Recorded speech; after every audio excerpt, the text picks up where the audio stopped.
एक, जीवन में बड़े लक्ष्य बनाए और उन्हें हासिल करे।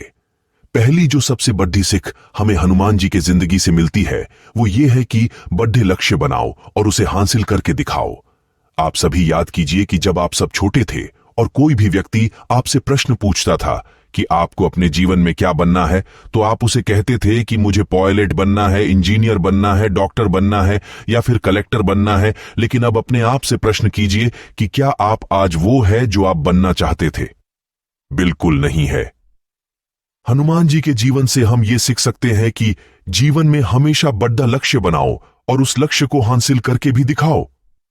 हनुमान जी जब छोटे थे तो उन्हें दूर पर एक चमकती हुई चीज नजर आई जो कि सूरज था, और हनुमान जी को लगा ये कोई फल है और वो उसे खाने के लिए दौड़ दिए छिपटे।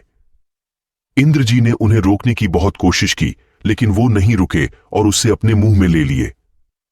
इसका मतलब हनुमान जी जब छोटे थे तो भी वो बड़ा लक्ष्य बनाते थे और उसे हासिल करके दिखते थे। जब सीता जी को सब लोग ढूंढने के लिए आगे बढ़ रहे थे तो सामने एक बहुत बड़ा समुद्र आ गया। उनके साथ के बहुत सारे लोग हार मान गए।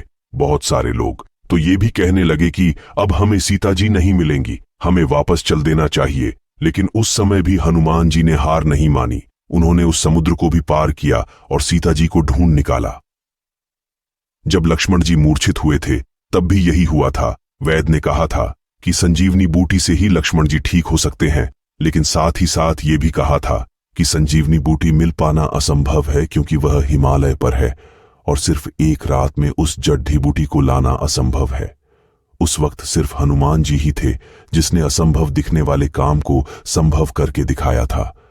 जब वह हिमालय पहुंचे तो उन्हें जड़ी बूटी नहीं मिल रही थी और इसलिए उन्होंने पूरा का पूरा हिमालय पर्वत वैद्य के सामने ला करके रख दिया था। इसलिए सिख को अपने जीवन में उतार लो, हमेशा बड़ा लक्ष्य बनाओ और उस लक्ष्य को हासिल करके दिखाओ।